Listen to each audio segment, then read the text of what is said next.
Conversely, how impactful could a corporation be if they, because a lot of corporations, they have their systems and SOPs and all sorts of things, but they kind of lack on the care part often. How much more impactful could they be? How much more productive could they be, right? How much better could your P&L statement be if you actually care for the people who are working for you, right?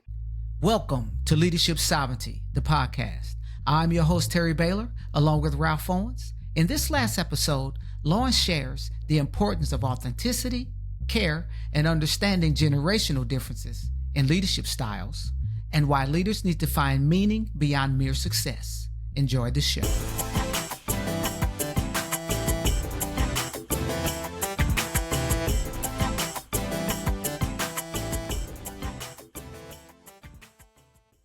So you said something, and I want to kind of, because first of all, man, I appreciate the level of, honestly, I wasn't expecting you to go in that level of depth and candor. So that is like, but here's the beauty and the richness of that.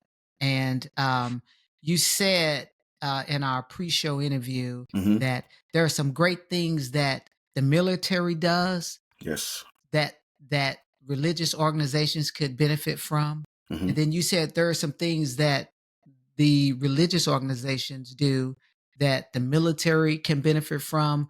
And then there's some great things that corporate America does that those entities, religious and military, and just that whole circular thing, right? Because you've been highly influenced and you've been influenced by them and have influenced those areas. Right. I think you have a very unique perspective that a lot of people can't really operate from, really, as it and the depth of the spiritual aspect that you bring into that, right? Corporate, military, as well as the spiritual aspect. So can you kind of hit on that just a little bit? How did you morph all of that into what you have today? And I have to go back to what we were just talking about, just about my upbringing. I think as a result of being in that space, I shared this with a group not too long ago about, and this is all goes back to the significance of the soul and fulfillment. Watching my grandfather on TV didn't make me feel important. It just made him look important. Seeing my dad on TV didn't make me feel important. It just didn't. So I was always, even at a young age, I remember being so young and sitting, and we had broadcasts, right, at night. And I would sit in there watching my grandfather up on this big old, it was massive to me then, like as a child. I'm looking at this pulpit, just watching him do his thing. And then I'd have to go into school and watch people tell me that they saw him on TV and stuff. And I remember as a child looking up at him saying, I know that's my grandfather, but I don't know that man. Like, not the guy that you were seeing there. It was a it's like, yeah. I know that's him. That's heavy. But I don't know him. Right. Fast forward to now, I'm having to start to figure out who I am.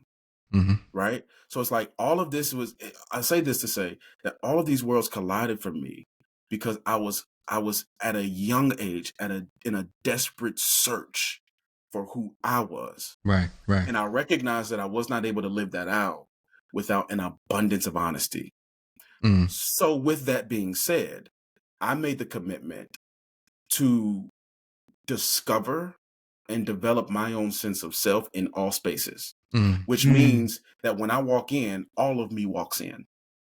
The leader walks in, the theologian walks in, the military officer walks in, all of me walks in. So I made the commitment to be honest in every space that I walk in. Now, with that being said, I've been exposed to so many different spaces that many people haven't been exposed to. Because of one of the other spaces, Terry, that I've been exposed to is the professional sports space too, where like I'm seeing there's a whole nother way of operating over here, right? And what I watched happen in many of these spaces, like the military does this and sports spaces do this, they want you to almost forget who you are in order to fit into what's happening right now. And some of it is necessary for those spaces because I don't need you second guessing things when it's time for us to make this movement or to hit this mission. I need you on, right? So part of it is purposeful. However, there were these things that I was seeing that like religious spaces did very well, which is it caters, or at least it tries to cater to individuals until you get Yeah. really deep involved, and Yeah. then it becomes Yeah. more about the organization itself. But that's Yeah. a whole separate conversation. Yeah. But that's what was happening. So it was me saying I need to be honest in all spaces that I'm in, and I believe that there are things that I gained from the military in terms of disciplines and regiments that, man, this would you add there's nothing that motivates a person more than their sense of connectivity to God, Mm. right? It's like if you want to motivate somebody, find a way to make them believe that there's God attached to what you want them to do, right? Mhm. Like Mhm. that's the way to motivate. Like, I mean, there's nothing that's going to motivate somebody more than that. Mhm. So if you attach some of those disciplines and some of those regiments to this faith space, man, how impactful could you be in your Right. city, Right. right? Mhm. Right. Mhm. Right. Right. Conversely, how impactful could a corporation be if they, because a lot of corporations, they have their systems and SOPs and all sorts of things, but they kind of lack on the care part often. Mm-hmm. Mhm. How much Mm-hmm. more impactful could they be? How much more productive could they be, right? Mhm. How much better could your P&L statement be if you actually care for the people who are working for you, Hmm. right? Like, I mean, it could be so, how much better would your customer service experience be if Mhm. you treated your employees like the first customer, right? Like, Mhm. Mhm. how much better could you be in this care part? Now, sometimes we've, I think, diluted care, where now care has become more about compensation Mhm. and incentivization, external incentivization, rather than Mm. internal incentivization, and which is what I'm calling leading the soul. Mhm. So all of these spaces collided for me, and I always wanted to be honest in all these spaces. So I'm always seeing the gaps. I'm always saying, man, they do this really well, but they could be so much better if they incorporated this. And then you see, okay, contextually, I don't think they could do this, but they could do a variation of it in order to help Sure. care for these people, right? Sure. So Mhm. all of Mhm. these worlds collided. I wanted to be honest in all these spaces. And then and here's a big thing for me. Because I do care about leadership and I care about seeing leaders be successful. I mean, you know, like from my background, I grew up watching it and having a deep affection for watching leaders in these spaces. And I always tell people, you can never criticize a seat you don't sit in, because Mhm. when you do that, you're doing it with limited information. You Mhm. don't, Right. Right. if you don't sit in their seat, you don't see what they see. So true. And Right. sometimes we criticize decisions that leaders make because we think that all they see is what we do. Yeah. And It's Mhm. that's not narrow. It's true. narrow. So So I just to tell make people, sure. I'm sorry. Go ahead. Go ahead. I'm sorry. I tell people they have to be careful about that, but I'm just saying that I have a deep affection for leaders and leadership. So Sure. what I wanted to do is go into these spaces and help them do it all well. This is why, like, our tagline for our development is we want to help leaders live their best lives and lead their best teams. And Mhm. we believe that you cannot do one without the other. You have to live your best life. Mhm. And when you do that, you'll want to help them live their Sure. best lives. Sure. And Sure. in so doing, you'll help lead your best team. No, Mhm. that's awesome. So make sure, right? So you're pulling from the domain of your, theological background, the domain of high performance athletics, Hmm. right? The domain of the military, Yep. and then your and also the domain of just corporate America. And you Yeah. basically said, look, I have to fuse all of that into it's got to fit in the room when I walk in the room. It has to. Because it won't. I, It wouldn't be on. It would be dishonest of me to show up and to Mhm. put any one of those down. Now, Mhm. I've sat in spaces where, like, they would say, "Hey, um, like, we have to be ecumenical in these spaces." Like, okay, cool, Mhm. we could do that, but the principles still stand, right? Mhm. So Correct. that post that you were talking about, I think I was talking about standards, and I was like, hey, standards are non-negotiable. So when you have a standard about a thing, it's like, hey, um, how I operate, if this is a standard for me, I don't bend on it. Mhm. Some things are preferences. and I know the difference between the two.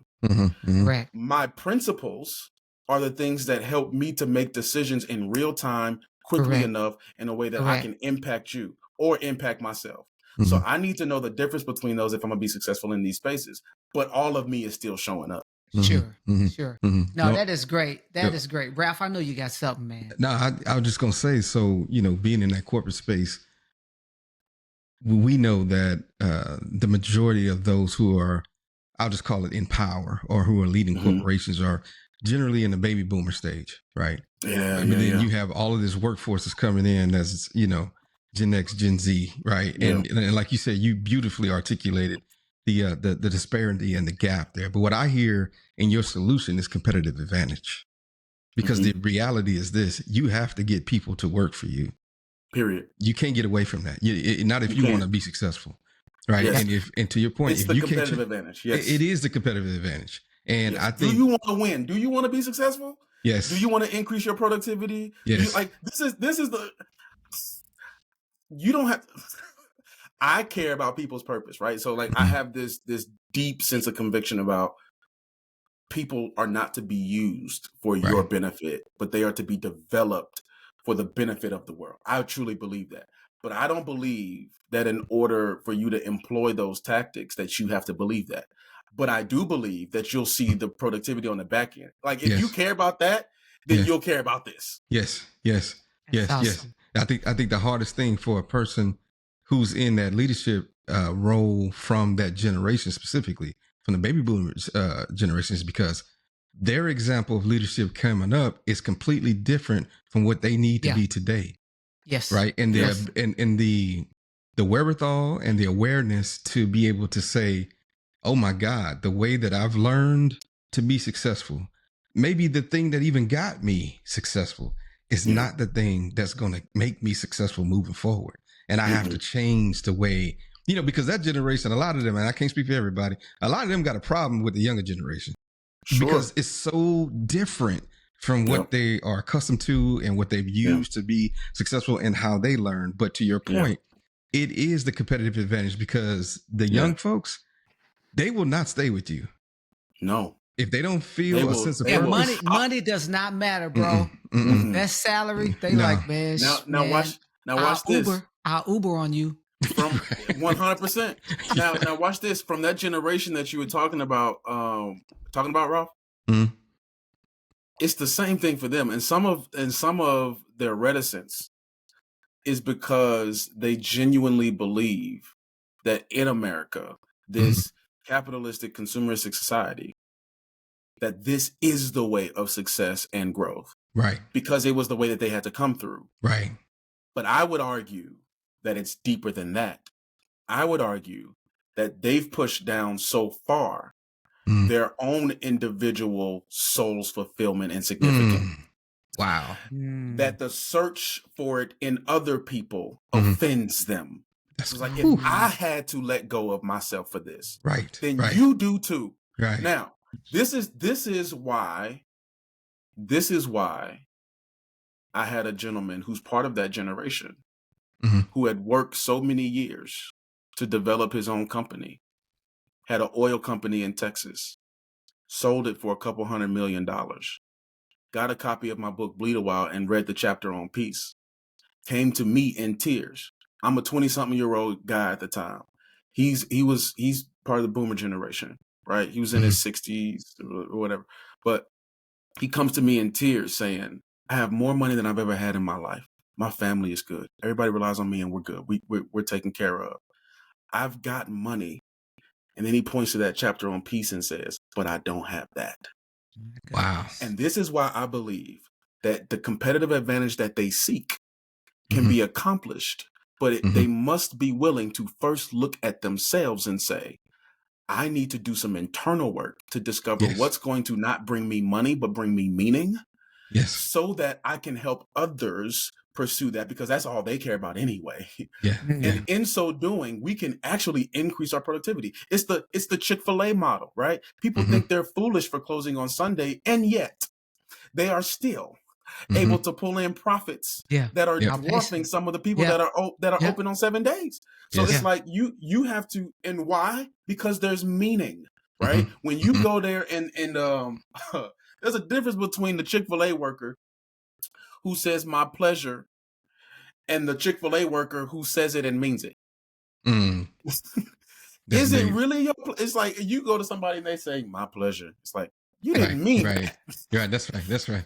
That's You don't right. mean it. Now attach that to the work that many people in that generation have done in order to attain profits and money and wealth. Right. It's like, yeah, you have it, but it don't mean anything. Right. And some of their reticence, I believe, is because they've had to neglect that side of themselves to be successful in this country. And I believe that COVID changed the game. Remember, you had silent quitting happening before, but COVID changed the game. Now, you mean to tell me, like, people got intimately, even people in part of that generation, they got intimately acquainted with what they've been missing. They got intimately acquainted at what they've given up. They got intimately acquainted at some of the opportunity costs of life, right? Where they say, hey, listen, I've been so deeply entrenched in this, I didn't even know that there was this other world out here that I've been missing. And as a result of that, we see now that they're not coming back. Yeah. They don't want it's like, I would rather get in an RV and live life with my wife and kids. Than to come back into this environment where the only thing that we care about is the corporation's name, its brand, and it doesn't care about me. Whew. Man, Terry, we got to do another show. Yeah, we do. So we I think we're at about time. But look, I want to leave us with this last thing, Lawrence. So my mom visited me over this last Christmas, and she shared a story with me that she hadn't shared, and it goes back to your great grandfather. Oh wow. So your great grandfather was a bridge for my dad to aspire to his God-given goal. And I'll just keep it short, right? So my dad basically had a 3rd grade education, man. Your great grandfather basically was a bridge for him in that, all the protocols you got to go through to be ordained and all of that. Your great grandfather was a bridge for my dad to get his ordination through a non-standard process. And again, right, there's so many things that are not in place today, right? Because the church that my dad founded, now some almost 50 years later, is still standing, right? It's, producing and helping people. So yes, man, the legacy of leadership that you are connected to continues to go on. And I see it adapting through you and your brothers, man. And I just count it an extreme pleasure that this thing has come full circle. Something that started with your great grandfather and my dad, a friendship that was, super kindled. I know my mom is, super close with your grandmother and just all of that, man. And she, matter of fact, she calls you, have you talked to Lee? You need to call Lee. I'm like, Mom, I'm gonna call him. So I love your family, man. The Baylors, we love the Scotts, and just have appreciated just every engagement, every step along it. I see this as another evolution of that.